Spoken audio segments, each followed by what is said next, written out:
Hello friends, welcome back everyone, welcome to my channel. और आज मैं लेकर आया हूं जो हमारी मॉडर्न हिस्ट्री चली थी उसका चैप्टर नंबर 9 है। इससे पहले मैंने 8 चैप्टर आप लोगों को प्रोवाइड करा दिए हैं और चैनल की प्लेलिस्ट में लगा दिए हैं एकदम सीक्वेंस में। ठीक फ्रेंड्स, तो किसी ने वो चैप्टर ना देखे हो तो जाके देख ले।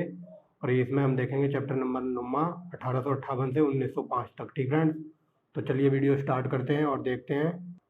ठीक फ्रेंड्स, इसमें हम देखेंगे भारत में राष्ट्रवादी आंदोलन। चलिए देखिए, सबसे पहला है विदेशी प्रभुत्व के परिणाम। ठीक फ्रेंड्स, तो चलिए देखते हैं ब्रिटिश शासन तथा उसके प्रत्यक्ष और परोक्ष परिणामों ने ही। ठीक फ्रेंड्स, जो ब्रिटिश शासन चल रहा था उसकी बात बताई जा रही है कि उसके प्रत्यक्ष और परोक्ष परिणामों ने ही भारत में राष्ट्रीय आंदोलन का विकास के लिए भौतिक नैतिक और बौद्धिक परिस्थितियां तैयार की। ठीक है, ये बताया जा रहा है कि जो ब्रिटिश शासन के दौरान हमारे देश के साथ जो भी आर्थिक दोहन और जनता को दुखी किया जा रहा था, तो उसी के कारण ये आंदोलन के लिए भौतिक नैतिक और बौद्धिक परिस्थितियां तैयार हो रही थी। धीरे धीरे आगे देखते हैं। आगे देखिए, धीरे धीरे भारतीयों ने, ठीक है, धीरे धीरे जो हमारे देश के लोग थे उनकी बात हो रही है। धीरे धीरे भारतीयों ने अनुभव किया कि लंका सार, ठीक है, ये वेरी वेरी मोस्ट इंपॉर्टेंट है।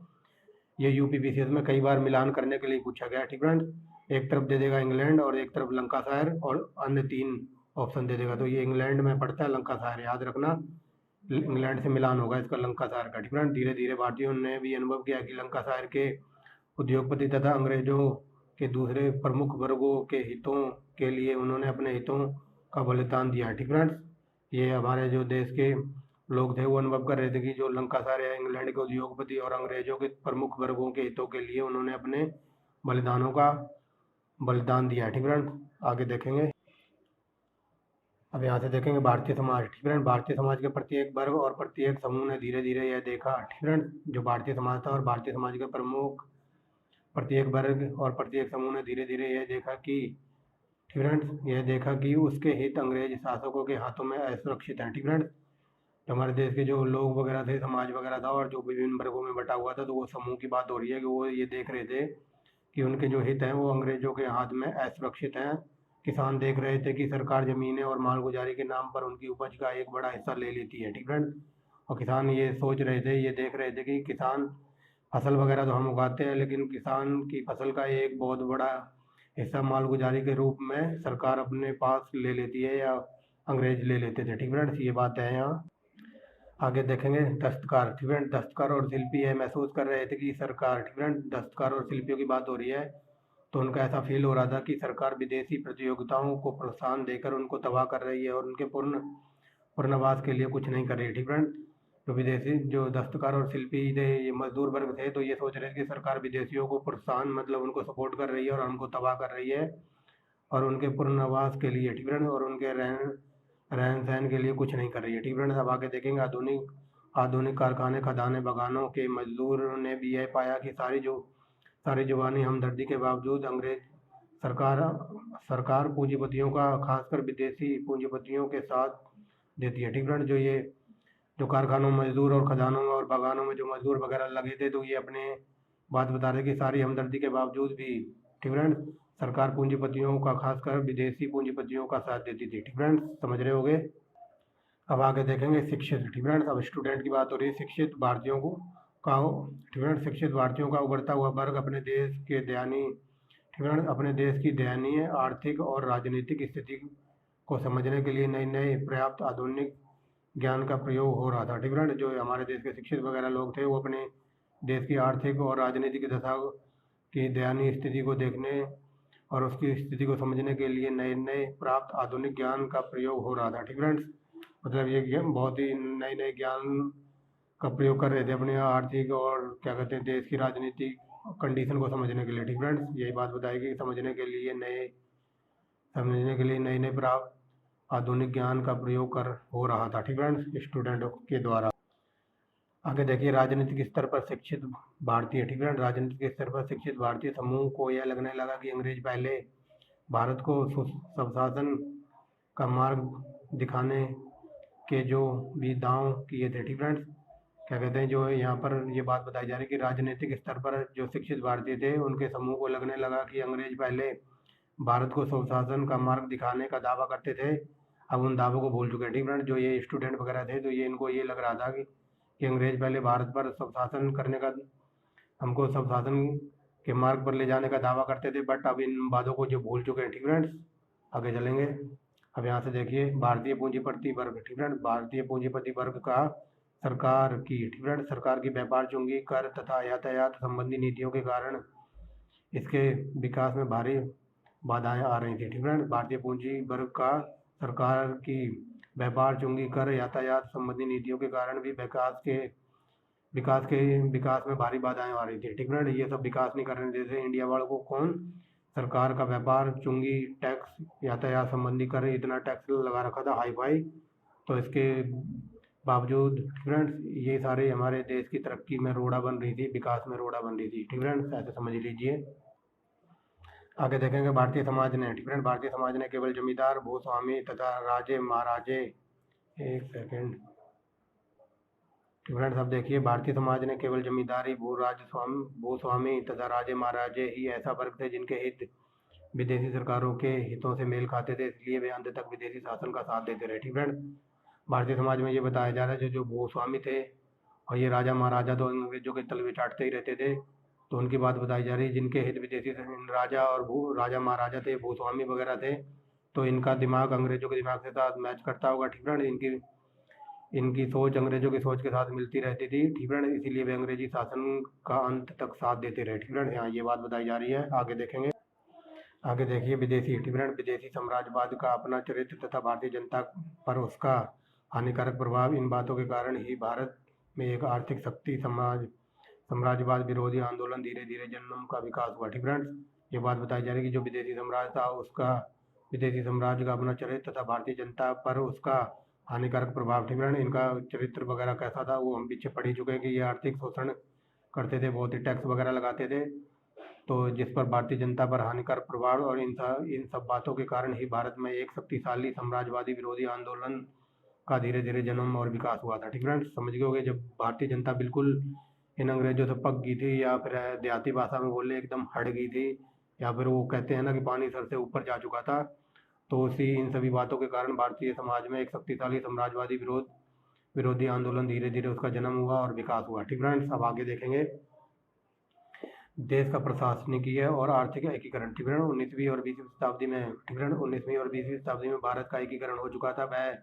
वह एक राष्ट्र के रूप में उभर चुका था। ठीक फ्रेंड, इसलिए भारतीय जनता में राष्ट्रीय भावनाओं का विकास आसानी से हुआ। ठीक फ्रेंड, 19वीं 20वीं सदी में हमारा देश का एकीकरण हो चुका था और कुछ लोग ज़्यादातर समझदार और पढ़े लिखे होने लगे थे इस टाइम पे, तो वही बात बताई जा रही है। इसलिए भारतीय जनता में राष्ट्रीय भावनाओं का विकास आसानी से हो सका। आगे देखेंगे।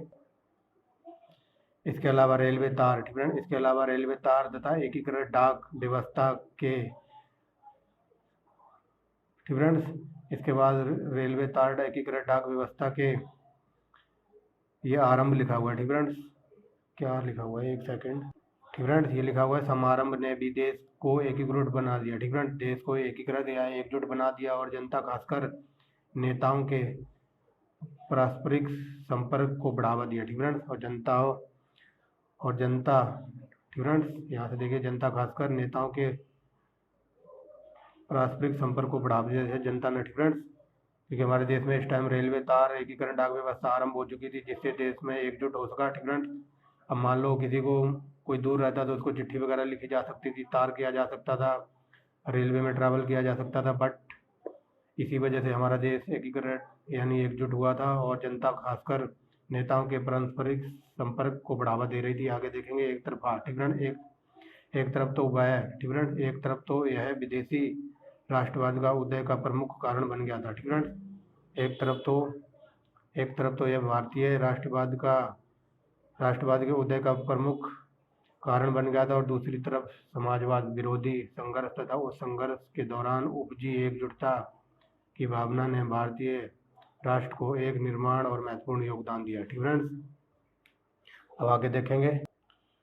अब देखेंगे पश्चिमी शिक्षा और पश्चिमी विचार और शिक्षा। ठीक फ्रेंड, जो पश्चिमी शिक्षा वगैरह थी, तो आधुनिक पाश्चात्य शिक्षा के विचारधारा के प्रचार के फलस्वरूप, ठीक फ्रेंड, आधुनिक पाश्चात्य शिक्षा और विचारधारा के प्रसार के फलस्वरूप भारतीयों ने एक आधुनिक बुद्धिसंगत धर्मनिरपेक्ष जनतांत्रिक और राष्ट्रवादी राजनीतिक दृष्टिकोण अपनाया। ठीक फ्रेंड्स, आगे देखेंगे वे यूरोपीय राष्ट्र के समसामयिक राष्ट्रवादी आंदोलनों का अध्ययन, उनकी प्रशंसा तथा उनका अनुकरण करने का प्रयत्न करने लगे थे। कौन?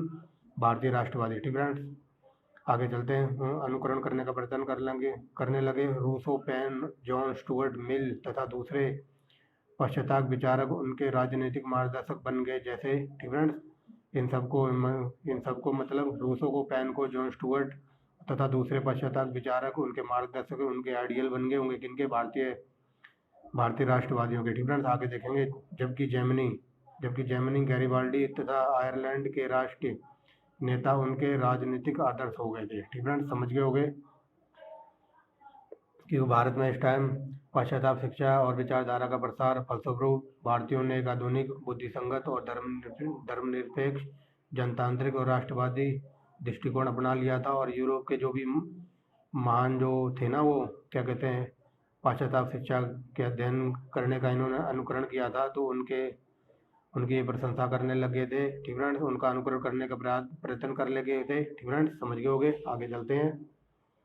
इसमें ये नाम याद रखना, जर्मनी और गैरिबाल्डी का कई बार पूछ लिया जाता है। ठीक है, आगे देखेंगे। राष्ट्रवादी आंदोलन। ठीक है, राष्ट्रवादी आंदोलन आधुनिक शिक्षा प्रणाली की उपज नहीं था। ठीक है, बल्कि वह ब्रिटेन तथा भारत के हितों के टकराव के बीच से उत्पन्न हुआ था। ठीक है, जो ये बात बताया जा रहा है, जो ये आंदोलन वगैरह हुआ था 1857 का, तो ये बताया जा रहा है कि ये शिक्षा प्रणाली की उपज नहीं था। ठीक है, क्योंकि वह ब्रिटेन और भारत के हितों के बीच, ठीक है, जो हितों का टकराव हो रहा था, जो अंग्रेज वगैरह हमारे हितों का संरक्षण कर रहे थे, देश को बर्बाद कर रहे थे, तो उसके बीच जो टकराव उत्पन्न हुआ था, उससे आंदोलन हुआ था। ठीक है, आगे देखेंगे। आधुनिक शिक्षा ने शिक्षित भारतीयों के दृष्टिकोण तथा हितों के एक सीमा तक एकजुटता और समानता पैदा की। ठीक है, आधुनिक शिक्षा की बात हो रही है। इस आधुनिक शिक्षा ने जो शिक्षित भारतीय थे, उनके दृष्टिकोण, हितों की एक सीमा तक एकजुटता और समानता पैदा की थी। इस सिलसिले में अंग्रेजी भाषा की एक महत्वपूर्ण भूमिका रही। ठीक है, इस सिलसिले में अंग्रेजी भाषा ने एक महत्वपूर्ण भूमिका निभाई थी। ठीक है, लेकिन आगे देखेंगे जल्द ही अंग्रेजी साधारण जनता में आधुनिक ज्ञान का प्रसार में बंधक बन चुकी थी। ठीक है, लेकिन ये अंग्रेजी भाषा हमारे देश में ज़्यादा लोगों को नहीं आती थी। ठीक है, अंग्रेजी बोलते थे, बट कुछ परसेंट के जो हिंदुस्तानी थे, माइनर परसेंट था। ठीक है, वही लोग ये अंग्रेजी बोल पाते थे हमारे इंडिया में, लेकिन जो साधारण जनता थी, तो वही बात बताई जा रही। लेकिन जल्द ही अंग्रेजी साधारण जनता में आधुनिक ज्ञान के प्रसार का बाधक बन गई। ठीक है, क्योंकि जनता वगैरह इंग्लिश बोल नहीं पाती थी उस टाइम। ठीक है, आगे देखेंगे। भारत के राजनीतिक नेताओं ने इस तथ्य को अच्छी तरह समझा। ठीक है, जो भारतीय राजनेता थे, तो उन्होंने इस तथ्य को अच्छी तरह समझा। आप देखेंगे कौन थे वो भारतीय नेता। Dadabhai Naoroji, very very most important. Syed Ahmad Khan, justice Ranade से लेकर तिलक। ठीक है, आगे देखेंगे। तिलक और गांधी जी तक सभी ने शिक्षा प्रणाली में भारतीय भाषाओं को एक बड़ी भूमिका दिए जाने की मांग की। ठीक है, ये सब लोग कह रहे थे कि हमें अंग्रेजी बोलना पसंद नहीं है, ना ही हमारे देश में अंग्रेजी लोग बोल पाएंगे। ठीक है, इन्होंने सबका विरोध किया था, मतलब अंग्रेजी भाषा का विरोध किया था। और गांधी जी ने सभी शिक्षा प्रणालियों में भारतीय भाषाओं, ठीक है, जो भारतीय भाषाओं में शिक्षा देने का विरोध की मांग की थी इन्होंने। ठीक है, कि हमें हमारे देश की जनता को अंग्रेजी वगैरह पहले तो आती नहीं थी, और फिर उस टाइम पढ़ाई लिखाई के इतने अच्छे साधन नहीं थे कि अंग्रेजी को सीख सकें। तो गांधी एंड कंपनी ने जो भी कहा था कि हम जो भी शिक्षा ग्रहण करेंगे, या हमारे देश की जनता जो भी शिक्षित वगैरह होगी, तो वो हम भारतीय भाषाओं की भूमिका की मांग कर रहे थे। ठीक है, आई hope you understand very well. आगे चलते हैं। प्रेस तथा साहित्यिक की भूमिका आगे देखेंगे। 19वीं शताब्दी के उत्तरार्ध में, ठीक है, 19वीं शताब्दी के उत्तरार्ध में बड़ी संख्या में राष्ट्रवादी समाचार पत्र निकाले गए। वेरी वेरी मोस्ट इम्पोर्टेंट है। 19वीं शताब्दी के उत्तरार्ध में बड़ी संख्या में जो समाचार पत्र वगैरह, अखबार, न्यूज़पेपर वगैरह, जो भी आप समझ लो, वो निकाले गए थे। आगे देखेंगे। देश में विभिन्न भागों में रहने वाले राष्ट्रवादी कार्यकर्ताओं को भी परस्पर विचारों का आदान प्रदान करने में प्रेस ने समर्थन दिया। ठीक है, समर्थन बनाया या दिया। ये बात बताई जा रही है कि जो देश में के डिफरेंट स्टेट में या लोग रहते थे डिफरेंट जगह पर, तो राष्ट्रवादी जो कार्यकर्ता थे, तो उन्होंने अपने विचार को आदान प्रदान, मतलब विचार को साझा किया होगा किसके माध्यम से? प्रेस के माध्यम से, यानी कि अखबार के माध्यम से। आगे देखेंगे। उपन्यासों, निबंधों और देशभक्तिपूर्ण काव्य आदि के रूप में राष्ट्रीय हित राष्ट्रीय साहित्य ने भी राष्ट्रीय चेतना जगाने के प्रमुख भूमिका निभाई। ठीक है, जो उपन्यासकार थे, जो उपन्यास वगैरह लिखते थे, निबंध लिखते थे, देशभक्तिपूर्ण काव्य, ठीक है, आदि के रूप में राष्ट्रीय साहित्य ने चेतना जगाने की कोशिश की। ठीक है, इन सब ने मतलब उपन्यासों ने, निबंधों ने, देशभक्ति जो कविता वगैरह लिखते होंगे, राष्ट्रीय साहित्य वगैरह था, तो इन सबने देश में राष्ट्रवादी आंदोलन को चेतना जगाने की भूमिका निभाई थी। आगे देखेंगे बंगाल में बंकिम चंद्र चटर्जी, ठीक है, क्या कहते हैं, बंगाल में बंकिम चंद्र चट्टोपाध्याय तथा रविंद्रनाथ टैगोर। असमी, ठीक है, असमी में लक्ष्मीनाथ बेजबरुआ, ठीक है, लक्ष्मीनाथ बेजबरुआ। मराठी में विष्णु शास्त्री चिपलूकरण, ठीक है,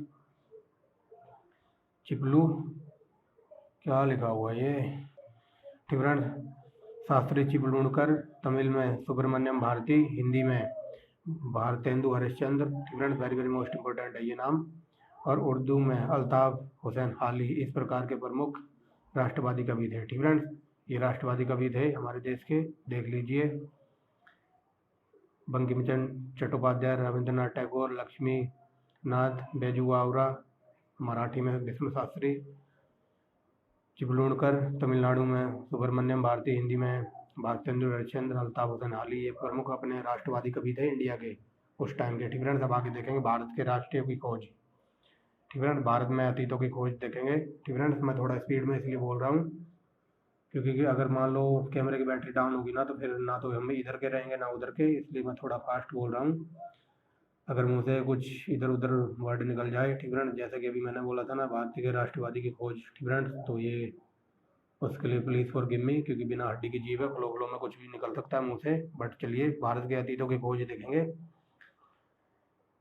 उस समय, ठीक है, उस समय किस समय 19वीं 20वीं शताब्दी की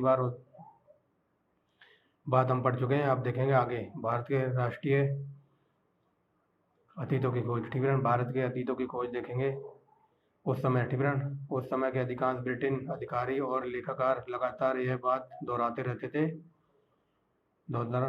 रहते थे कि भारतीय लोग कभी भी अपना शासन चलाने के योग्य नहीं थे। ठीक है, मतलब अंग्रेजों की नज़र हमारे ऊपर ऐसी थी कि अंग्रेज हम लोगों को ऐसा मानते थे कि हम लोग, यानी कि इंडिया के जो लोग हैं, वो भारतीय शासन मतलब अपने देश पर शासन खुद नहीं चला सकते, इसलिए वो अपने आप को सर्वश्रेष्ठ A1 क्वालिटी का मानते थे अंग्रेज। ठीक है, और वो हमारे नज़रों में बहुत ही ढीठ थे, बट अंग्रेज हमको ये मानते थे कि इंडिया के जो लोग हैं वो इंडिया का शासन अपने खुद से नहीं चला सकते। आगे देखेंगे। इस प्रकार का जवाब देकर अनेक, ठीक है, इस प्रकार का जवाब देकर अनेक राष्ट्रवादी नेताओं ने जनता में आत्मविश्वास, आत्मसम्मान जगाने का प्रयत्न किया। ठीक है, अंग्रेज वगैरह ये कह रहे थे ना कि इंडिया के लोग इंडिया का शासन नहीं चला सकते, तो वही बात बताई जा रही है। इस प्रचार का जवाब देकर अनेक राष्ट्रवादी नेताओं ने जनता में आत्मविश्वास और आत्मसम्मान जगाने का प्रयत्न किया। बेगर्व से भारत की संस्कृति धरोहर की ओर संकेत करते और आलोचकों का ध्यान अशोक, चंद्रगुप्त, विक्रमादित्य और अकबर जैसे शासकों की ओर खींचने का प्रयत्न करते थे। ठीक है, ये बात बताई जा रही है कि अंग्रेज तो ये कहते थे कि इंडिया के लोग इंडिया का शासन नहीं चला सकते, बट ऐसे जो वो नेगेटिव पॉइंट बोलते थे ना अंग्रेज लोग हमारी जनता के लिए, तो जनता में धीरे धीरे राष्ट्रवादी और आत्मसम्मान जगाने का प्रयत्न कर रहे थे हमारे राष्ट्रवादी। ठीक है, और वो अपनी जो इंडिया की संस्कृति वगैरह थी, इंडिया की धरोहर संस्कृति की ओर संकेत करते थे और आलोचकों का ध्यान, ठीक है, आलोचकों को बताते कि हमारे देश में भी अशोक, चंद्रगुप्त, विक्रमादित्य और अकबर जैसे शासकों की ओर उनका ध्यान खींचने की कोशिश करते हैं कि हमारे देश में अशोक महादेव, चंद्रगुप्त वगैरह थे। ठीक है, तो वही बात बताई जा रही है। इन शासकों ने विद्वान, कला, साहित्य और स्थापत्य, दर्शन, विज्ञान और राजनीति में भारत की राष्ट्रीय धरोहर को फिर से खोज करने के लिए जो कुछ किया, उससे इन राष्ट्रवादी नेताओं को बल और प्रोत्साहन मिला। ठीक है, ये बात बताई जा रही है कि जो इंडिया के जो शासक वगैरह थे, उन्होंने भारत में कला, स्थापत्य, साहित्य, विज्ञान और दर्शन वगैरह की जो राजनीतिक, जो भारत की धरोहर को फिर से खोज करने के लिए जो कुछ किया, इनसे राष्ट्रवादी नेताओं को बल और प्रोत्साहन मिला। ठीक है, अंग्रेजों को जवाब वगैरह दे रहे होंगे उस टाइम। आगे चलते हैं। प्राचीन भारत में उपलब्धियों, ठीक है, प्राचीन भारत की उपलब्धियों का प्रचार करने तथा मध्यकालीन भारत की उतनी ही महान उपलब्धियों को अनदेखा करने की प्रवृत्ति ने भी बहुत नुकसान पहुंचाया। ठीक है,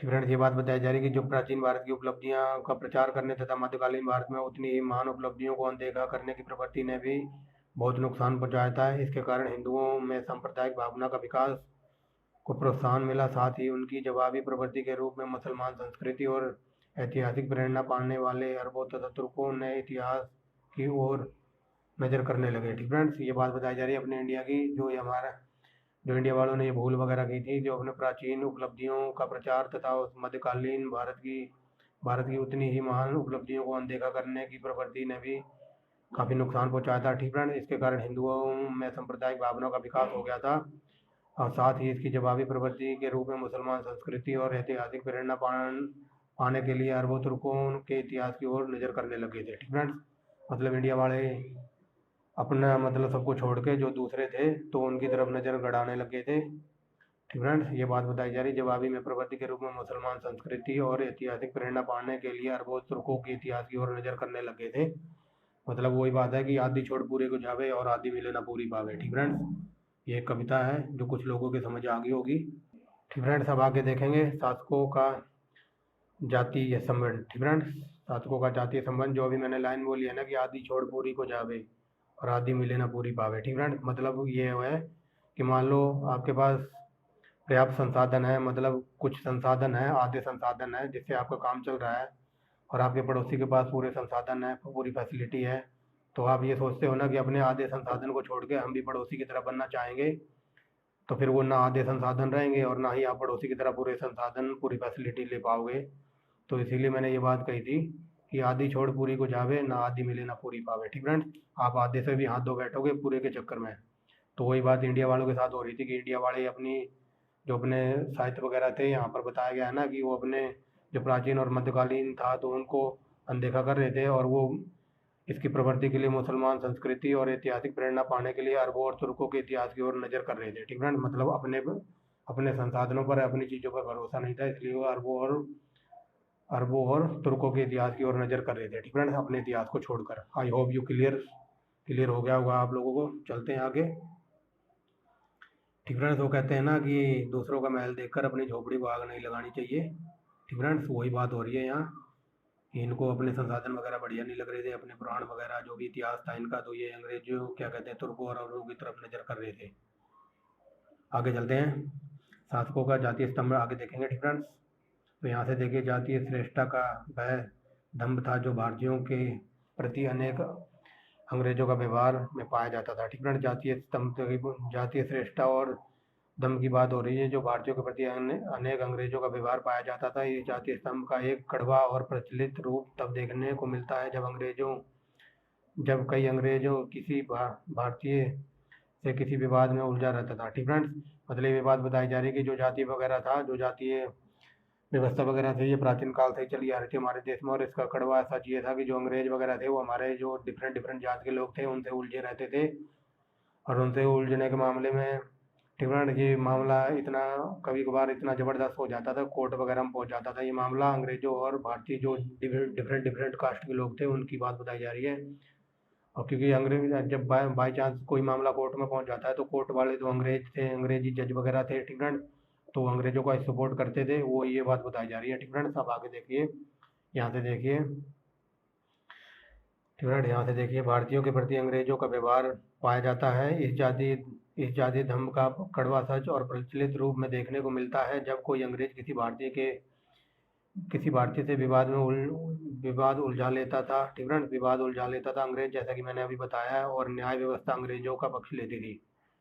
ठीक फ्रेंड्स, मतलब कोई वही बात होती थी कि अंग्रेज कहते थे कि किसी से भी भिड़ जाते थे, कोई इंडियन जनता से, ठीक फ्रेंड, चाहे वो किसी भी कास्ट का हो, और मामला कोर्ट में पहुंच जाता था, और न्याय व्यवस्था तो अंग्रेजों के हाथ में ही थी, कोर्ट वगैरह के जज वगैरह, तो न्याय व्यवस्था अंग्रेजों का पक्ष लेती थी। ठीक फ्रेंड, ना कि हमारे देश की जनता की जो विभिन्न धर्मों और जातियों में बटी हुई थी। ठीक फ्रेंड्स, आगे देखेंगे भारतीयों को। ठीक फ्रेंड, भारतीयों को यूरोपीय, ठीक फ्रेंड, जो भारत के लोग थे उनको यूरोपीय क्लबों में नहीं जा सकते थे। अक्सर उन्हें किसी गाड़ी के डब्बे में यात्रा नहीं करने की अनुमति थी जिसमें यूरोपीय वगैरह जाते थे। ठीक फ्रेंड, ये बात बताई जा रही है कि भारत के लोगों को ना तो यूरोप के जो क्लब वगैरह होते हैं, डांसिंग क्लब पब वगैरह होते हैं, आज के टाइम बोल लो जो बार वगैरह होते हैं, ठीक फ्रेंड, उनमें भारतीयों को जाने की इजाज़त नहीं थी, और ना ही रेलगाड़ी में उस डिब्बे में यात्रा करने की, मतलब सफ़र करने की अनुमति होती थी जिसमें यूरोपीय लोग बैठे थे। ठीक फ्रेंड्स, वो बात बताई गई। अब चलते हैं भारतीयों को। ठीक फ्रेंड्स, यूरोपीय लोगों के क्लबों में जाने की अनुमति नहीं थी या नहीं जा सकते थे, और अक्सर उन्हें किसी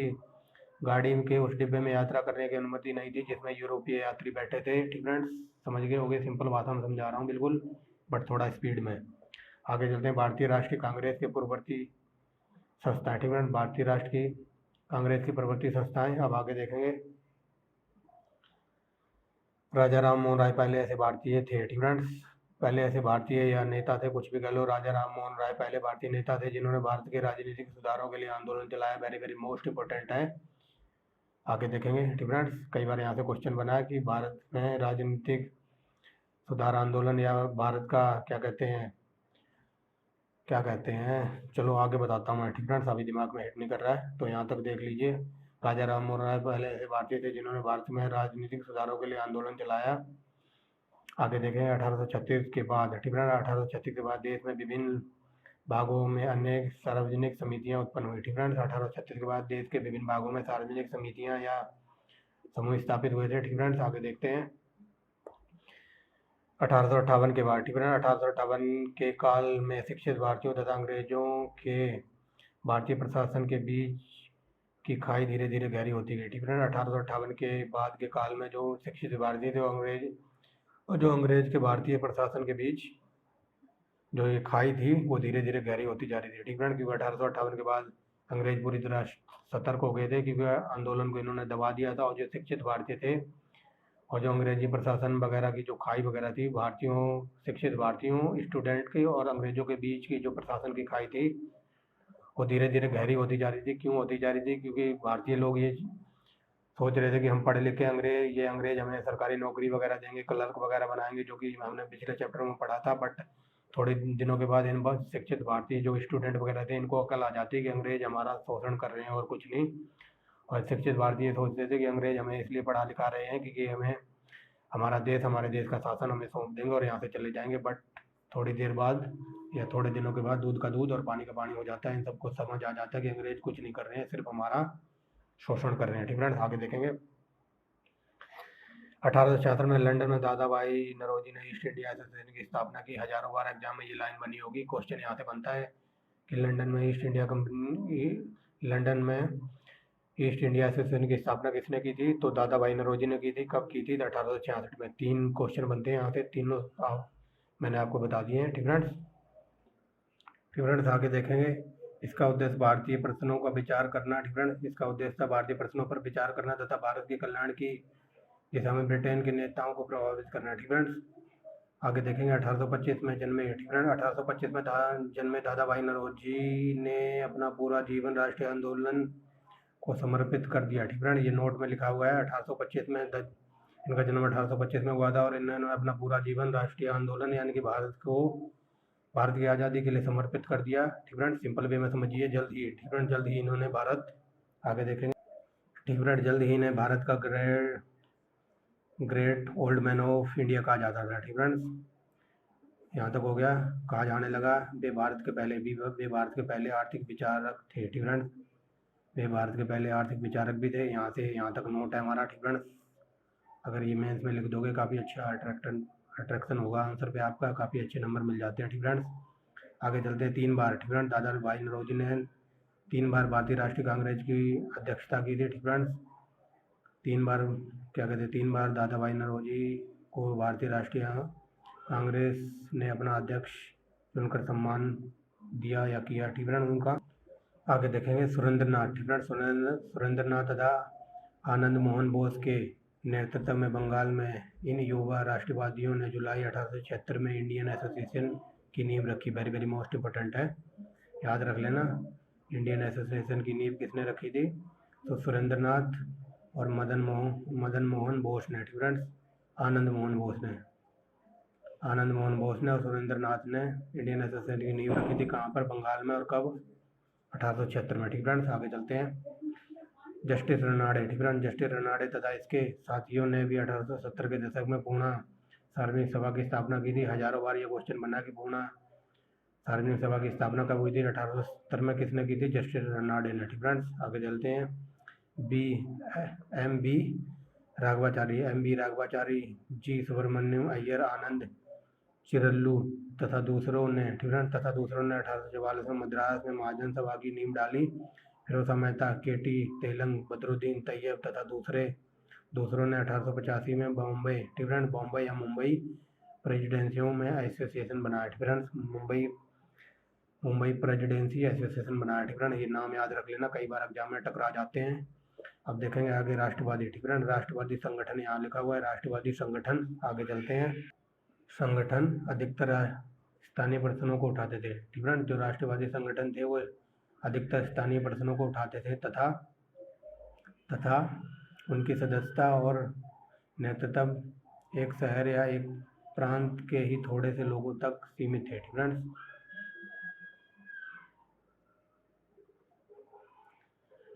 तथा उनकी सदस्यता और नेतृत्व एक शहर या एक प्रांत के थोड़े लोग ही सीमित थे। उनकी जो सदस्यता वगैरह और जो उनका नेतृत्व करता था वो एक शहर या एक प्रांत के थोड़े से लोग करते होंगे। ये बात बताई जा रही है यहाँ। आगे देखेंगे भारतीय राष्ट्रीय कांग्रेस को देखेंगे। देखिए इस अखिल भारतीय संगठन का श्रेय इस अखिल भारतीय संगठन का यहाँ लिखा हुआ का श्रेय एक रिटायरमेंट या सेवानिवृत्त अंग्रेजी सिविल सर्वेंट ह्यूम को जाता है। कई बार हजारों बार ये क्वेश्चन बना है। ये कांग्रेस की स्थापना किसके काल में हुई थी? तो इनके काल में हुई थी, Hume. Very very most important है, याद रख लेना। आगे चलते हैं। हो गया ना यहाँ तक। बम्बई। मुंबई या बम्बई में दिसंबर 1885 में भारतीय राष्ट्रीय कांग्रेस के पहले अधिवेशन की अध्यक्षता WC बनर्जी ने की थी। वेरी वेरी मोस्ट इम्पोर्टेंट है। और इसकी ट्रिक है बंटी। इसकी ट्रिक है बंटी, BNTY।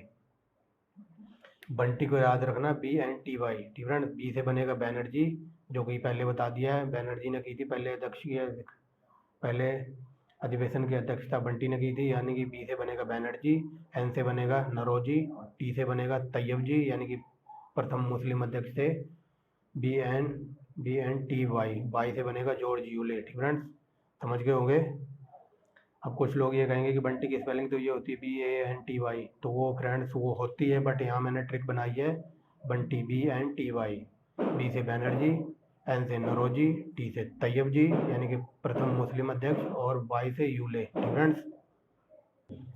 आगे देखेंगे। कांग्रेस की स्थापना।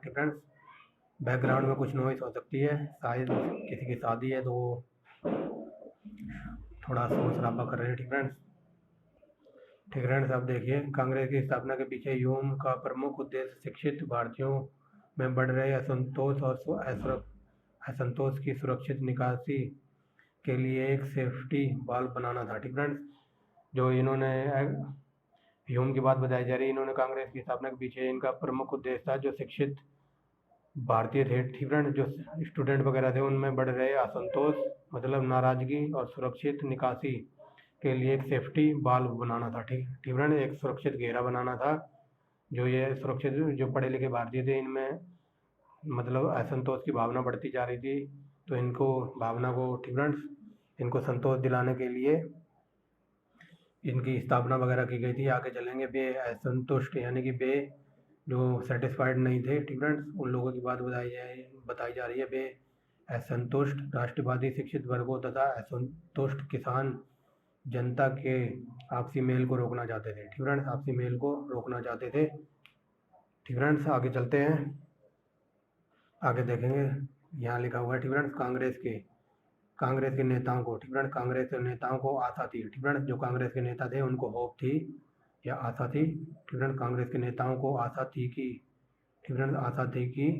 सेवानिवृत्त सिविल सर्वेंट की उपस्थिति अधिकारियों की आकांक्षाओं को सावधान करेगी। कांग्रेस के जो नेता वगैरह थे, क्योंकि जो ये ह्यूम जी थे, ये सिविल सेवा से रिटायर्ड थे, तो ये इनकी उपस्थिति के कारण ये सोच रहे थे कि इसकी उपस्थिति अधिकारियों की आकांक्षाओं को सावधान करेगी कि ये हमारे साथ वगैरह हैं, तो ये थोड़ा बहुत असर या इम्पैक्ट डालेंगे अंग्रेज अधिकारियों के ऊपर, ये बात बताई जा रही है। आगे चलते हैं। ठीक है। कांग्रेस के आरंभिक नेताओं को आशा थी कि वे ह्यूम का उपयोग एक तड़ित चालक के रूप में कर सकते हैं। ठीक है। यही बात जो मैंने अभी बताई है, जो कांग्रेस के नेता वगैरह थे तो वो ये सोच रहे थे हम ह्यूम के जरिए ह्यूम का प्रयोग कुछ अंग्रेजी नेताओं को समझाने के लिए या अपनी तरफ अट्रैक्ट करने के लिए या उनके दिमाग में कुछ बात हिट करने के लिए कर सकते हैं। ठीक है। क्योंकि ये ह्यूम को बात बताते और ह्यूम जाके अंग्रेज अधिकारियों को कुछ ना कुछ समझा बुझा के पटरी पर ला सकते थे, बट ऐसा कुछ नहीं हुआ। आगे चलते हैं। ठीक है। 1886 में कांग्रेस के 436 प्रतिनिधि विभिन्न स्थानीय संगठनों तथा समूह द्वारा बनाए गए। ठीक है। 1886 में कांग्रेस के 436 प्रतिनिधि विभिन्न स्थानीय संगठनों तथा समूह द्वारा बनाए गए थे। ठीक है। जो कांग्रेस के जो प्रतिनिधि वगैरह थे वो विभिन्न संगठनों और विभिन्न स्थानीय समूह द्वारा बनाए गए थे। इसके बाद कांग्रेस हर वर्ष दिसंबर में और हर बार देश के एक नए भाग में अपने अधिवेशन करती थी। ठीक है। वेरी वेरी मोस्ट इंपॉर्टेंट है ये लाइन। कांग्रेस अपना अधिवेशन दिसंबर में करती थी और देश के हर डिफरेंट स्टेट में करती थी। ठीक है। जो कि कई बार एग्जाम में पूछे जाते हैं। ठीक है। 1916 का हुआ था लखनऊ में, 1907 का हुआ था सूरत में। वो कहते हैं ना, सूरत देखते फ्रेंडशिप में दरार आ गई। ठीक है। कई बार क्वेश्चन ये पूछा जाता है कि भारतीय कांग्रेस दो भागों में कब बट गई थी, नरम दल में और गरम दल में। तो 1907 का अधिवेशन था सूरत का। ठीक है। जो यहाँ बात बताई जा रही है कि अपना कांग्रेस अधिवेशन करती थी दिसंबर में और देश के हर एक नए भाग में, यानी कि डिफरेंट जगह पर। आगे चलते हैं। ठीक है। जो इसके प्रतिनिधि वगैरह थे तो इसके प्रतिनिधियों में अधिकांश लोग वकील, पत्रकार, व्यापारी, उद्योगपति, अध्यापक, जमींदार होते थे। 1890 के कलकत्ता विश्वविद्यालय में पहली बार स्नातक कादम्बनी गांगुली, ठीक है, जो कलकत्ता विश्वविद्यालय था, पहली महिला स्नातक कादम्बिनी गांगुली ने कांग्रेस के अधिवेशन को संबोधित किया था। ठीक है। वेरी वेरी मोस्ट इंपॉर्टेंट है ये लाइन और कई बार एग्जाम में पूछी हुई है। ठीक है। तो आगे चलते हैं।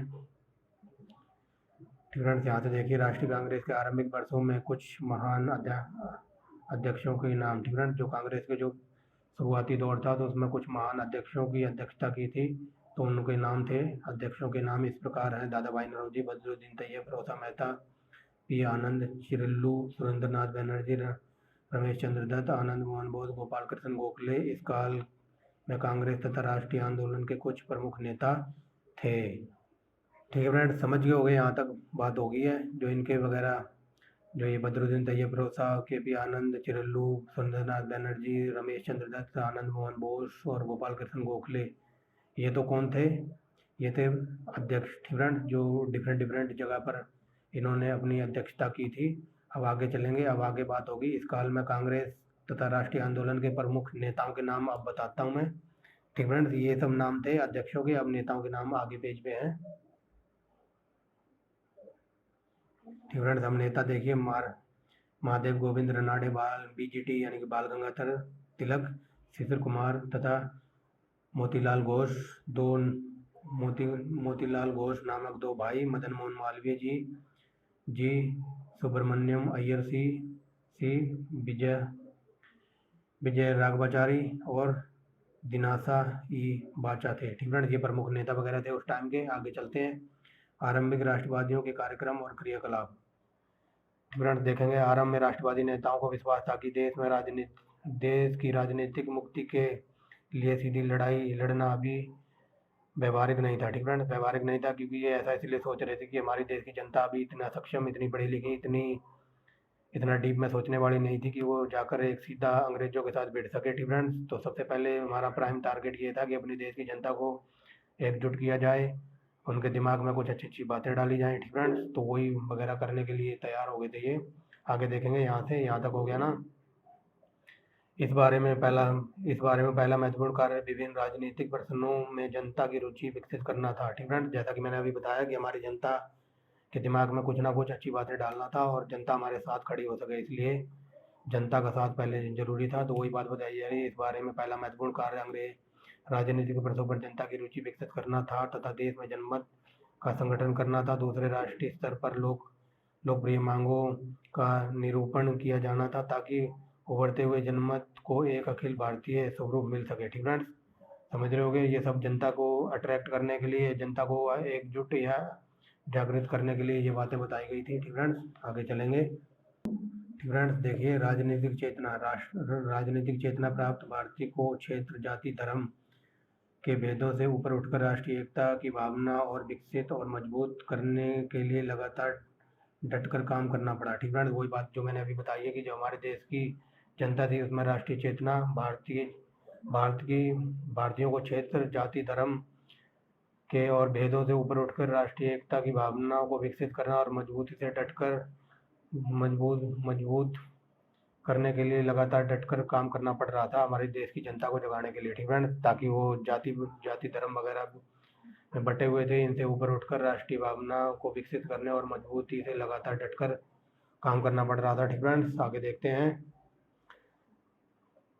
फ्रेंड्स, साम्राज्यवाद की अर्थशास्त्रीय आलोचना। ठीक फ्रेंड्स, साम्राज्यवाद की अर्थशास्त्रीय आलोचना आगे देखते हैं। तत्कालीन, फ्रेंड यहाँ से देखिए, राष्ट्रवादियों ने ये पेन से लिखा मैंने, राष्ट्रवादियों ने तत्कालीन औपनिवेशिक आर्थिक शोषण के तत्कालीन औपनिवेशिक आर्थिक शोषण के सभी 3 रूपों में आर्थिक, व्यापार, उद्योग और वित्त के शोषण पर ध्यान दिया। ठीक फ्रेंड्स, जो राष्ट्रवादी थे उन्होंने जो तत्कालीन जो औपनिवेशिक था तो उसमें हमारा क्या क्या हो रहा था, आर्थिक शोषण के सभी 3 रूपों पर आर्थिक व्यापार, उद्योग और वित्त के शोषण पर ध्यान दिया। ठीक फ्रेंड्स, ध्यान दिया यहाँ लिखा हुआ है। आगे चलते हैं। भारत में एक औपनिवेशिक अर्थव्यवस्था के मूल तत्वों को विकसित करने के लिए ब्रिटिश प्रयासों का उन्होंने तीखा विरोध किया। ठीक फ्रेंड्स, यहाँ बात बताई जा रही, भारत में एक औपनिवेशिक अर्थव्यवस्था के मूल तत्वों को विकसित करने के लिए उन्होंने अंग्रेजों को क्या कहते हैं करने के लिए ब्रिटिश प्रयासों का उन्होंने तीखा विरोध किया था। ठीक फ्रेंड्स, क्योंकि अंग्रेज वगैरह थे हमारे देश में औपनिवेशिक अर्थव्यवस्था के जो मूल तत्व थे ये लादना चाहते थे, बट हमारे देश की जनता इसका विरोध कर रही थी लगातार। और ये तत्व वगैरह देखिए क्या थे, ये तत्व थे कच्चा माल पैदा करने वाले देश। कच्चा माल पैदा करने वाले देश, ब्रिटिश उद्योगों में माल पैदा करने के लिए मंडियां तथा विदेशी पूंजी में निवेश के क्षेत्र के रूप में भारत का रूपांतरण। ठीक फ्रेंड्स, इसलिए ये विरोध वगैरह हो रहा था। तो चलिए फ्रेंड्स आगे देखेंगे। दादा भाई नौरोजी ने 1881 में घोषित कर दिया कि ब्रिटिश शासन एक स्थायी लगातार बढ़ता हुआ विदेशी आक्रमण है जो धीरे धीरे ही सही मगर पूरी तरह देश को नष्ट कर रहा है। ठीक फ्रेंड्स, दादा भाई नौरोजी ने 1881 में ये घोषित कर दिया, यानी कि ये बोला होगा कि ब्रिटिश शासन एक स्थायी बढ़ता हुआ लगातार, ठीक फ्रेंड्स, कि ब्रिटिश शासन धीरे धीरे और स्थायी रूप से बढ़ रहा है, लगातार विदेशी आक्रमण है जो धीरे धीरे ही सही मगर पूरी तरह देश को नष्ट कर रहा है। ठीक फ्रेंड्स, आगे चलेंगे, आगे देखेंगे। भारतीय रेलवे बगानों तथा उद्योगों में विदेशी पूंजी के भारी निवेश का विरोध किया। ठीक फ्रेंड्स, यहाँ से देखेंगे, यहाँ है, ठीक फ्रेंड्स, यहाँ से है। राष्ट्रवादियों ने भारतीय रेलवे बगानों तथा उद्योगों में विदेशी पूंजी के भारी निवेश पर विरोध किया था। ठीक फ्रेंड्स, किन्होंने? राष्ट्रवादियों ने। आगे देखेंगे, यहाँ से देखिए, उन्होंने बताया, ठीक फ्रेंड्स, किन्होंने बताया? राष्ट्रवादियों ने बताया। उन्होंने बताया कि भारत की निर्धनता को दूर करने का प्रमुख उपाय आधुनिक उद्योगों का तीव्र विकास है। ठीक फ्रेंड्स, राष्ट्रवादी ये कहते हैं कि भारत की गरीबी को दूर करना है तो आधुनिक उद्योग मतलब लेटेस्ट टेक्नोलॉजी के उद्योग लगाने होंगे। वे चाहते थे कि सरकार चुंगी द्वारा संरक्षण तथा प्रत्यक्ष आर्थिक सहायता देकर आधुनिक उद्योगों को प्रोत्साहित करे। ठीक फ्रेंड्स, जो राष्ट्रवादी चाहते थे कि सरकार जो चुंगी वगैरह था तो उस पर प्रत्यक्ष तथा यहाँ लिखा है ना, चुंगी द्वारा संरक्षण और प्रत्यक्ष आर्थिक सहायता देकर उद्योगों को प्रोत्साहन करे। ठीक फ्रेंड्स, उनकी हेल्प करे लगवाने में। आगे देखें, 1896 में एक व्यापक स्वदेशी कार्यक्रम के अंग के रूप में पूना तथा महाराष्ट्र के दूसरे नगरों में विदेशी वस्त्रों की खुलेआम होली जलाई गई थी। वेरी वेरी मोस्ट इंपोर्टेंट है। आगे चलते हैं, ठीक फ्रेंड्स, आगे देखिए, उन्होंने भारी करों को भारत की गरीबी का एक कारण बताया। ठीक फ्रेंड्स, जो अंग्रेजों ने भारी कर या टैक्स लगा रखे थे तो इन्होंने करों को भारत की गरीबी का एक कारण बताया तथा और नमक कर को खत्म करने तथा जमीनों की मालगुजारी घटाने की मांग की। ठीक फ्रेंड्स, किन्होंने? राष्ट्रवादियों ने ये कहा था कि जो कर वगैरह है इससे भारत की गरीबी का कारण है ये, और नमक कर खत्म करने तथा मालगुजारी की मांग को घटाने के लिए उन्होंने भारत सरकार के भारी भारी फौजी खर्च की निंदा तथा इसे घटाने की मांग की थी। ठीक फ्रेंड्स, ये कौन कर रहे थे? राष्ट्रवादी कर रहे थे कि मालगुजारी जो किसानों से वगैरह मालगुजारी ली जाती थी, इसे घटाने की मांग कर रहे थे। और भारत सरकार की भारत सरकार फौजों पर यानी कि अंग्रेज अपने फौजों पर बहुत ज़्यादा खर्च कर रहे थे, जिसको हम घटाने की मांग की थी। ठीक फ्रेंड्स, आगे देखेंगे, आगे चलते हैं। संवैधानिक सुधार। ठीक फ्रेंड्स, संवैधानिक सुधार वगैरह देखते हैं, थोड़ा स्पीड में चलते हैं, बैटरी बिल्कुल बोलने वाली है। 1885। ठीक फ्रेंड्स, 1885 से 1892 तक वे विधायी परिषदों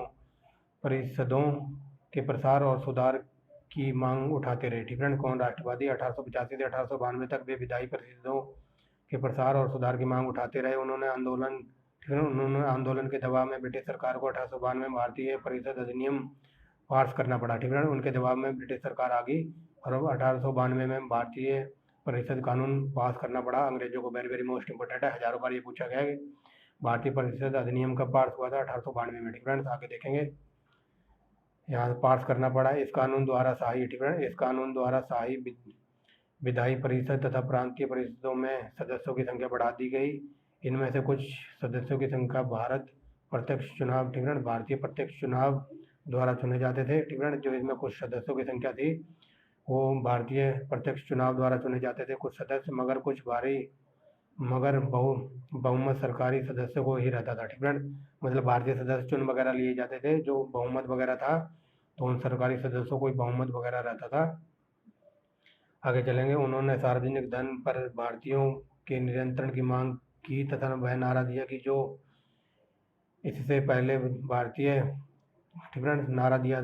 इससे पहले अमेरिकी जनता ने अपने स्वाधीनता के युद्ध के दौरान लगाया था। वह नारा था प्रतिनिधित्व नहीं तो कर नहीं। ठीक फ्रेंड्स, ये नारा लगाया था अमेरिकी जनता ने सबसे पहले कि हमारी जनता ने अपने स्वाधीनता के युद्ध के दौरान नारा लगाया था और वह नारा था कि प्रतिनिधित्व नहीं तो कर नहीं। ठीक फ्रेंड्स, मतलब ये चाहते थे कि हमें भी प्रतिनिधित्व, हमें भी बराबरी का हक मिलना चाहिए, बराबरी का हक नहीं मिलेगा तो कर भी नहीं मिलेगा। ठीक फ्रेंड्स, आगे चलते हैं, आगे देखते हैं, ऑस्ट्रेलिया और कनाडा जैसे स्वशासित उपनिवेशों की तर्ज पर ब्रिटेन साम्राज्य। ठीक फ्रेंड्स, ऑस्ट्रेलिया और कनाडा जैसे स्वशासित उपनिवेशों की तर्ज पर ब्रिटेन साम्राज्य के अंदर रहकर ही स्वशासन का दावा पेश किया कांग्रेस के मंच। ठीक है, कांग्रेस के मंच से इस मांग को 1905 में गोखले और 1906 में दादा भाई नौरोजी ने उठाया। ठीक फ्रेंड्स, आगे चलते हैं, आगे देखेंगे। तो चलिए फ्रेंड्स, देखते हैं प्रशासनिक और अन्य सुधार। ठीक फ्रेंड्स, प्रशासनिकीय और अन्य सुधार देखेंगे। तो चलिए देखते हैं, वे चाहते। ठीक फ्रेंड्स,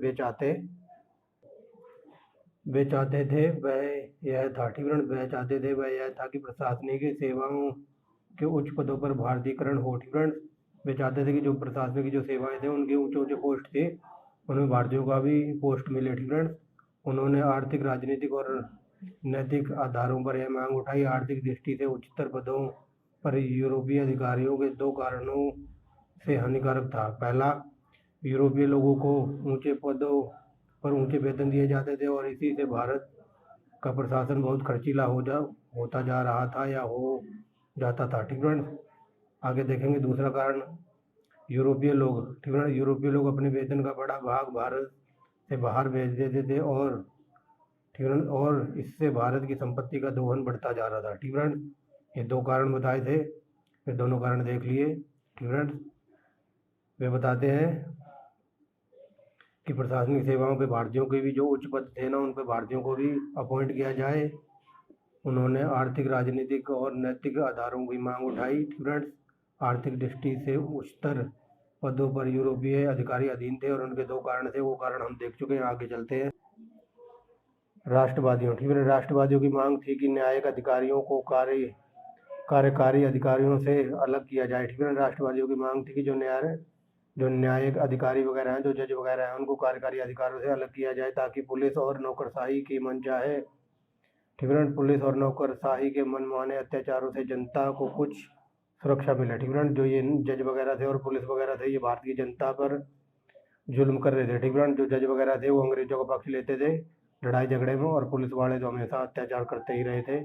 आगे देखेंगे, उन्होंने कानूनी प्रक्रिया में लगने वाली देरी तथा न्याय व्यवस्था पर ऊंचे खर्च की आलोचना की। ठीक है, जो कानून व्यवस्था थी, ये देर से निर्णय वगैरह आते होंगे तो उनकी इन्होंने निंदा की थी। और न्यायिक व्यवस्था में जो खर्च वगैरह होता था उनकी भी इन्होंने आलोचना की थी। किसने? राष्ट्रवादियों ने। ठीक है, आगे देखेंगे उन्होंने जनता में प्राथमिक शिक्षा का प्रचार पर बहुत अधिक जोर दिया। ठीक है, वे भारतीय जनता में जो शिक्षा वगैरह थी उस पर अधिक जोर दे रहे थे, हमारे देश की जनता को जगाने के लिए, एकजुट करने के लिए और मानसिक एकता बढ़ाने के लिए उनकी। ठीक है, यहाँ तक देख लिया। जोर दिया उन्होंने तकनीकी और उच्च शिक्षाओं में। ठीक है,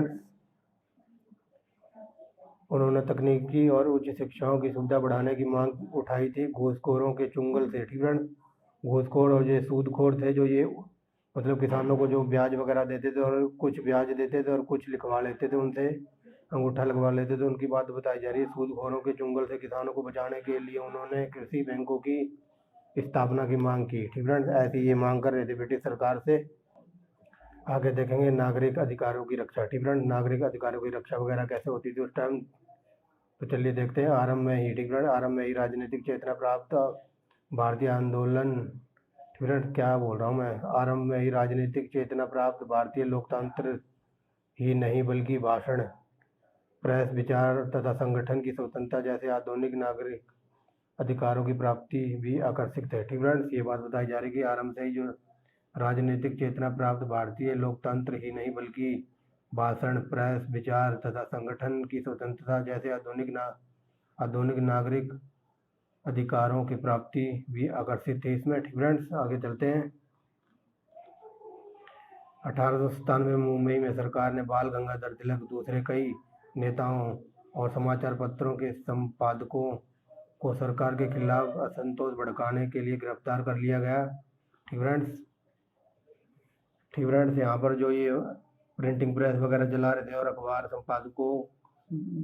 अखबार संपादक वगैरह थे, ये सरकार के खिलाफ उल्ट सुल्ट छापते थे। तो इसी तरह से सरकार में असंतोष भड़काने के खिलाफ उनको गिरफ्तार कर लिया गया और मुकदमा चलाया गया। उनको लंबी लंबी कैदें या सजाएं हुई। ठीक है, इसी के साथ पूना के 2 नाटू भाइयों को बिना किसी मुकदमे पर अंडमान भेज दिया गया। ठीक है, जो पूना के जो 2 भाई थे नाटू, तो उनको पूना भेज दिया गया था बिना किसी गलती के, बिना किसी मुकदमे के। आगे देखेंगे तिलक जिन्हें अभी तक मुख्य महाराष्ट्र में ही जाना जाता था, अभी रातों रात फेमस हो चुके थे। ठीक है, जो बीजीटी की बात हो रही है, बाल गंगाधर तिलक की, जो अभी तक महाराष्ट्र में जाने जाते थे, अभी रातों रात अखिल भारतीय नेता बन गए थे या फेमस हो गए थे।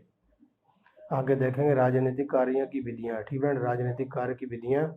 1905 तक भारत में राष्ट्रीय आंदोलन पर उन लोगों का वर्चस्व था जिनको प्राय नरमपंथी राष्ट्रवादी कहा जाता था। ठीक है, जो 1905 तक के जो राष्ट्रीय आंदोलन थे उन पर उन लोगों का वर्चस्व था जिनको नरमपंथी राष्ट्रवादी कहा जाता था। आगे देखेंगे उनका। ठीक है, उनका विश्वास था कि अगर जनमत को उभारा और संगठित किया जाए और प्रार्थना पत्रों, सभाओं, प्रस्तावों तथा भाषणों के द्वारा अधिकारियों तक जनता की मांगों को पहुंचाया जाए तो धीरे धीरे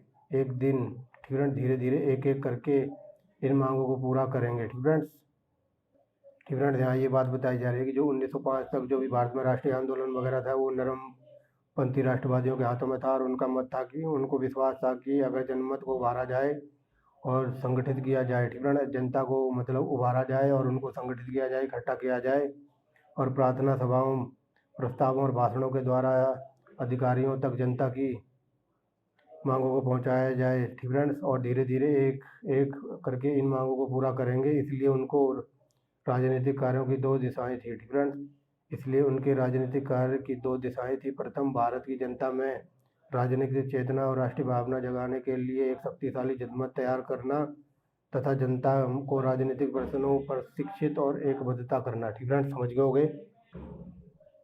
आगे देखते हैं दूसरा कारण देखते हैं। दूसरे आरंभिक राष्ट्रवादी ब्रिटिश सरकार द्वारा ब्रिटिश जनमत को प्रभावित करना चाहते थे ताकि जिस प्रकार वे सुधार राष्ट्रवादी द्वारा सुझाए गए थे उनको लागू किया जा सके। नरमपंथी राष्ट्रवादियों को विश्वास था कि ब्रिटिश जनता और संसद भारत के साथ न्याय तो करना चाहती है, मगर उन्हें यहाँ तक की वास्तविक स्थिति की जानकारी नहीं थी। ठीक है, ये जो दूसरे कारण में बताया गया है कि जो नरमपंथी राष्ट्रवादी थे उनको विश्वास था कि ब्रिटिश जनता और संसद भारत के साथ न्याय तो करना चाहती है, मगर उन्हें यहाँ के वास्तविक स्थिति की जानकारी नहीं है। ठीक फ्रेंड्स, मतलब ये बताया जा रहा है कि जो ठीक फ्रेंड्स, क्योंकि ब्रिटिश हमारे देश की जनता को न्यायिक पद्धति मतलब न्याय वगैरह तो देना चाहती थी, लेकिन उन्हें वास्तविक जो रियल कंडीशन थी उनको कोई जानकारी नहीं थी। आगे देखते हैं। इस उद्देश्य ने ब्रिटिश ठीक फ्रेंड, इस उद्देश्य में उन्होंने ब्रिटिश में जमकर प्रचार किया। ठीक फ्रेंड, इस उद्देश्य से उन्होंने ब्रिटेन में जमकर प्रचार प्रसार किया। 1889 ठीक फ्रेंड्स, 1889 में भारतीय राष्ट्रीय कांग्रेस की एक ब्रिटिश समिति बनाई गई। ठीक फ्रेंड्स, 1879 में भारतीय राष्ट्रीय कांग्रेस की एक ब्रिटिश समिति बनाई गई। इस समिति ने 1890 तक इंडिया नामक एक पत्रिका लिखी। ठीक फ्रेंड्स, पत्रिका लिखी या निकाली। ठीक फ्रेंड्स, यहाँ से देखिए 1890 में इंडिया नामक एक पत्रिका भी निकालनी आरंभ की। ठीक फ्रेंड्स, आगे देखेंगे। यहाँ कुछ है नहीं हमारे लिए। अब देखेंगे जनता की भूमिका। ठीक फ्रेंड्स, जनता की भूमिका क्या थी, तो चलिए देखते हैं। संकुचित सामाजिक आधार। ठीक फ्रेंड्स, संकुचित सामाजिक आधार आरंभिक राष्ट्रीय आंदोलन की बुनियादी कमजोरी था। ठीक फ्रेंड्स, समझ गए होंगे कि हमारे देश की जनता जो शुरू में बिल्कुल संकुचित पड़ी हुई थी, एकदम डेड मैन की तरह। ठीक फ्रेंड्स, इसी के कारण बताया गया है कि संकुचित सामाजिक आधार आरंभिक राष्ट्रीय आंदोलन में बुनियादी कमजोरी थी। ठीक फ्रेंड्स, क्योंकि लोग इतने जागरूक वगैरह नहीं थे, इकट्ठे नहीं थे।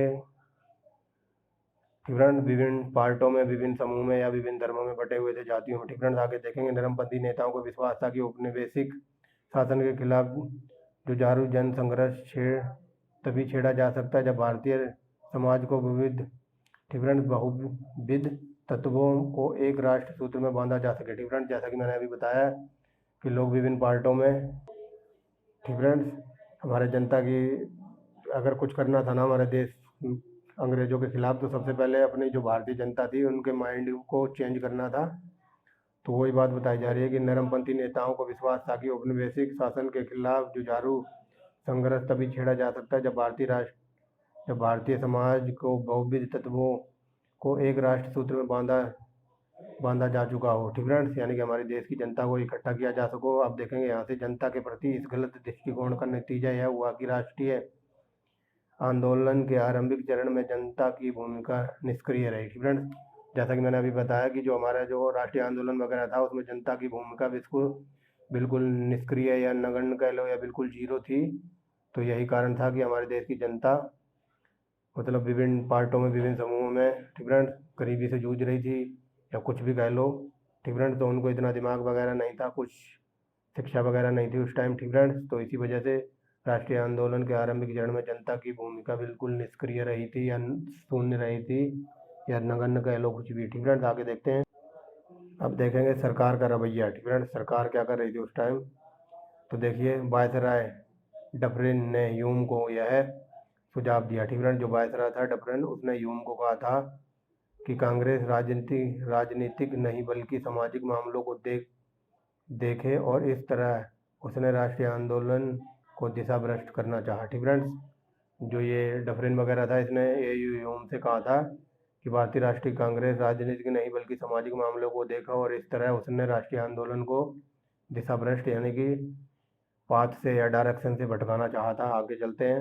परंतु जल्द ही यह स्पष्ट हो गया कि राष्ट्रीय कांग्रेस के अधिकारियों के हाथों का खिलौना नहीं। ठीक फ्रेंड्स, परंतु जल्दी ये स्पष्ट हो गया कि जो राष्ट्रीय कांग्रेसी अधिकारी वगैरह थे, ठीक फ्रेंड्स, जो राष्ट्रीय कांग्रेस थी अधिकारियों के हाथ का खिलौना नहीं थी। ठीक फ्रेंड्स, खिलौना नहीं बन सकती। ठीक फ्रेंड्स, ये बात बताई जा रही है कि जल्दी इनको यह समझ आ गया कि जो राष्ट्रीय कांग्रेस थी अधिकारियों का हाथ का खिलौना यानी कि अंग्रेज का हाथ का खिलौना नहीं बन सकती और धीरे धीरे भारतीय राष्ट्रवाद का केंद्र बिंदु बनती जा रही थी। ठीक फ्रेंड्स, और धीरे धीरे जो कांग्रेस बनाई गई थी 1885 में ह्यूम ने बनाई थी। ठीक फ्रेंड्स, तो क्या कहते हैं, धीरे धीरे भारतीय राष्ट्रवाद का केंद्र बिंदु या सेंटर बिंदु बनती जा रही थी। ठीक फ्रेंड्स, आगे चलेंगे।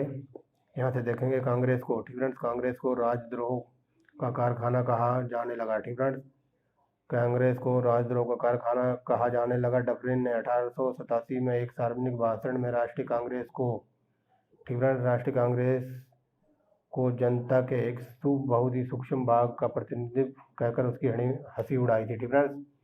जो ये डफरिन था, इसने 1887 में भारतीय राष्ट्रीय कांग्रेस पर एक टिप्पणी की थी और उस टिप्पणी में इसने ये कहा था कि जो भारतीय राष्ट्रीय कांग्रेस है वह जनता के एक बहुत ही सूक्ष्म, बहुत ही छोटा भाग का प्रतिनिधित्व कहकर उसकी हंसी उड़ाई थी या मजाक उड़ाया था। ठीक फ्रेंड्स, अब ये झंडू आम करजन देखना क्या कहता है, ये कई बार पेपर में पूछा गया। ठीक फ्रेंड्स, याद रखना ये झंडू आम करजन क्या कहता है, लॉर्ड कर्जन। ठीक फ्रेंड्स, लॉर्ड कर्जन ने 1890 में विदेश सचिव को बताया कि कांग्रेस का महल बरकरार रहा है और भारत में रहते हुए मेरी महत्वाकांक्षा है या मेरी इच्छा है कि मैं इसे शांति से मरने में इसका सहयोग करूं। ठीक है, ये हजारों बार पेपर में क्वेश्चन पूछा गया कि ये किसने कहा था, तो ये कहा था 1890 में लॉर्ड कर्जन ने। और ये कहा था किसने कि मैं भारत में कांग्रेस मतलब बिल्कुल मरने के लिए तैयार है या कांग्रेस का महल बिल्कुल बरकरार रहा है और मैं भारत में रहते हुए इसको अपनी आंखों से मरता हुआ देखना चाहता हूँ, ऐसा कुछ कहा था इसने। ठीक है,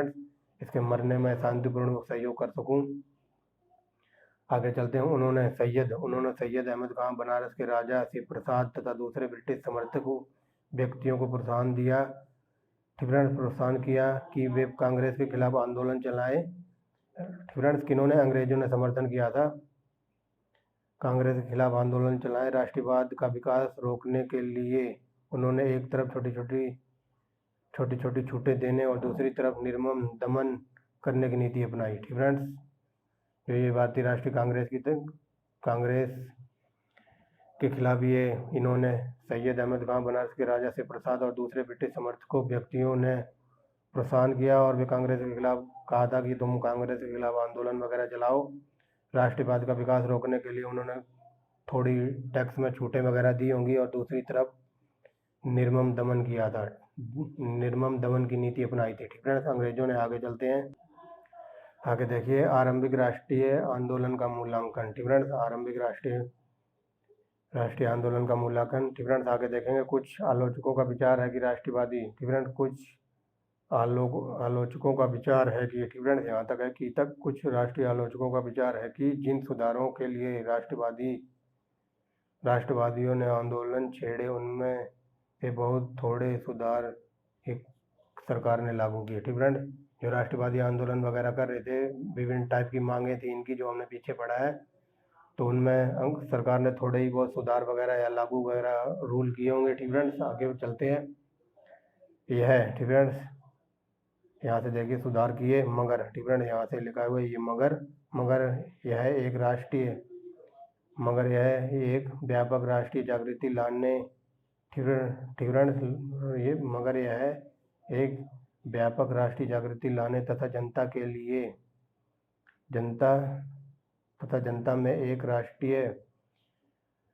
भारतीय राष्ट्र सदस्य बनने की भावना जगाने में सफल रहा। ठीक फ्रेंड्स, ये बात बताई जा रही है कि इन्होंने थोड़े बहुत आंदोलन वगैरह किए थे, जो मांगे वगैरह उठाई थी, तो सरकार ने थोड़ा बहुत समर्थन किया था, थोड़े बहुत नियम कायदे कानून बनाए थे, और मगर यह एक व्यापक राष्ट्रीय जागृति लाने तथा जनता में एक ही भारतीय राष्ट्र के सदस्य बनने की भावना जगाने में सफल रहा। ठीक फ्रेंड्स, थोड़े बहुत लोग इस मतलब अंग्रेजों के कानून वगैरह जो भी इन्होंने मांगे वगैरह मानी थी, तो इससे भारतीय राष्ट्र सदस्य बनने की भावना जगाने में सफल रहा था ये। ठीक फ्रेंड्स, थोड़ा बहुत इनका माइंड में भारतीयों के बात समझ में आने लगी होगी। ठीक फ्रेंड्स, ये बात बताई जा रही है। आज पता नहीं सुबह तक गले में दर्द हो रहा है इतनी तेज। आगे चलते हैं फ्रेंड्स। साम्राज्यवाद की उनकी शक्तिशाली अर्थशास्त्रीय आलोचना ब्रिटिश शासन के खिलाफ बाद में सक्रिय जन संघर्ष के दौरान राष्ट्रवादी आंदोलन का एक प्रमुख अस्त्र बन गई। किनकी? जो राष्ट्रवादी आंदोलन कर रहे थे ना, उनकी बात बताई जा रही है कि साम्राज्यवाद की उनकी शक्तिशाली अर्थशास्त्रीय आलोचना ब्रिटिश शासन के खिलाफ बाद में एक सक्रिय जन संघर्ष के दौरान राष्ट्रवादी आंदोलन का प्रमुख अस्त्र बन गई थी। आरंभिक राष्ट्रवादी आंदोलन ने एक साझा राजनीतिक आर्थिक कार्यक्रम भी पेश किया। ठीक है, शुरू में जो राष्ट्रवादी आंदोलन थे उन्होंने एक साझा राष्ट्र राजनीतिक आर्थिक कार्यक्रम पेश किया था, जिसके आधार पर भारतीय जनता एकजुट होकर बाद में राजनीतिक संघर्ष चला सकी। ठीक फ्रेंड्स, ये बात बताया जा रहा है कि ये शुरू से ही भारतीय जनता को जगाना चाहते थे। उनका जो शोषण हो रहा था, तो उनके दिमाग में अच्छी बातें डालना चाहते थे अपने देश के खिलाफ और अंग्रेजों के खिलाफ एकजुट होकर खड़ा करना चाहते थे। ठीक फ्रेंड्स, वही बात बताई जा रही है कि आरंभिक में राष्ट्रवादी आंदोलन ने एक साझा राजनीतिक आर्थिक कार्यक्रम पेश किया, जिसके आधार पर भारतीय जनता एकजुट होकर बाद में राजनीतिक संघर्ष चला सके। ठीक फ्रेंड्स, तो ये था हमारा चैप्टर नंबर 9। ठीक फ्रेंड्स, इससे पहले 8 चैप्टर हो गए हैं, तो किसी ने ना देखा हो तो जाके देख ले। चैनल की प्लेलिस्ट में वीडियो बना दी गई है, लगा भी दी गई है। और हाँ, जो मैंने कहा था कि मैं आपको इतिहास की जो मास्टर वीडियो है MCQ की फॉर्म में प्रैक्टिस सेट करवाऊंगा, तो वो वीडियो भी प्रोवाइड कराने लग गया हूँ मैं। एक वीडियो मैंने डाल दी है लगभग, उसमें 720 प्लस क्वेश्चन है। ठीक फ्रेंड्स, पहले मैंने उस वीडियो का एक पार्ट बनाया था, लगभग उसमें 200 क्वेश्चन थे, बट फिर मुझे लगा कि पार्ट 1 में सही नहीं है। फिर मैंने जो 720 क्वेश्चन है उनकी एक ही वीडियो बना दी है। ठीक फ्रेंड्स, वो वीडियो लगभग 2 घंटे 47 मिनट की है। 720 प्लस क्वेश्चन है हिस्ट्री के, और उन क्वेश्चनों का लेवल है 50-50। ठीक फ्रेंड्स, 50% ईजी और 50% क्वेश्चन टफ है। ठीक फ्रेंड्स, अगर किसी ने ना देखी हो तो जाके देख ले, वीडियो प्लेलिस्ट बना दी गई है, उसकी भी मास्टर क्लास वीडियो के नाम से प्लेलिस्ट बनाई है। और 1-2 दिन में मैं आपको 1000 क्वेश्चनों की सीरीज और प्रोवाइड कराऊंगा, इन तीनों बुकों का निचोड़। ठीक फ्रेंड्स, और जो 1000 क्वेश्चनों की वीडियो आएगी ना, तो उसमें क्वेश्चन का लेवल रहेगा 70% टफ और 30% ईजी। ठीक फ्रेंड्स, ये 1000 क्वेश्चन पूरे होने के बाद फिर मैं आपको एक वीडियो और प्रोवाइड कराऊंगा 2100 क्वेश्चनों की। ठीक फ्रेंड्स, और उस क्वेश्चनों का लेवल रहेगा 90% टफ, 10% ईजी। ठीक फ्रेंड्स, इस तरह हमारे लगभग 3800-3900 क्वेश्चन हो जाएंगे, एकदम किसी भी एग्जाम में बैठने के लायक, एकदम ब्रह्मास्त्र की तरह ये क्वेश्चन काम करेंगे। ठीक फ्रेंड्स, जो आप देख ही रहे होंगे, जिसने अगर वो वीडियो ना देखी हो 720 क्वेश्चनों की, वो देख ले जाके। और जो मेरी आने वाली वीडियो है 1000 क्वेश्चनों की, उसका लेवल देख लेना। ठीक फ्रेंड्स, किसी भी एग्जाम में बैठ जाना, ये वीडियो 2-3 जो मैं प्रोवाइड कराऊंगा देख के आपका बेड़ा पार हो जाएगा। और बाकी मैं एकदम डिटेल में ये तीनों बुक करा ही रहा हूँ, मॉडर्न हिस्ट्री करा रहा हूँ, प्राचीन भारत और मध्यकालीन भारत, एकदम एक लाइन मैंने डिफाइन की हुई है, एक वर्ड को। ठीक फ्रेंड्स, अगर किसी को ना समझ आए तो 1 बार नहीं 2 बार देख लो, 2 बार नहीं 3 बार देख लो। अगर फिर भी समझ ना आए तो कमेंट बॉक्स आपके लिए खुला हुआ है। टेल मी फ्रेंकली, अगर किसी को कोई क्वेरी हो या कोई किसी सिचुएशन में कोई भी वर्ड समझ में ना आए तो आप मुझे बता सकते हैं। तो I hope you understand very well. तो फ्रेंड्स, मेरी थोड़ी तबीयत वगैरह ठीक नहीं है, लेकिन फिर भी मैंने सोचा कि आज आपको वीडियो ज़रूर दूंगा, चाहे कुछ भी हो जाए। तो ये वीडियो नंबर 9 है हमारे मॉडर्न हिस्ट्री की। इसके बाद 4 चैप्टर रह जाएंगे, तो वो लगभग विद इन अ वीक। ठीक friends, within a week यानी कि 5 मई तक आपको कंप्लीट करा दूंगा ये बुक। और फिर हमारी क्वेश्चनों की सीरीज चलेगी प्रैक्टिस सेट, वो भी MCQ फॉर्म में, एकदम धड़ाधड़ A1 क्वालिटी के क्वेश्चन होंगे। ठीक फ्रेंड्स, PDF वगैरह क्रिएट हो रही है, तो आप बस देखते जाइए और मिलते हैं नेक्स्ट वीडियो में। ठीक फ्रेंड्स, और इससे पहले मैंने आपके एग्ज़ाम से रिलेटेड बहुत सारा मटेरियल आपको प्रोवाइड कराया हुआ है। जो चैनल की प्लेलिस्ट बनी हुई है ना, तो उसमें आप जाके देखना।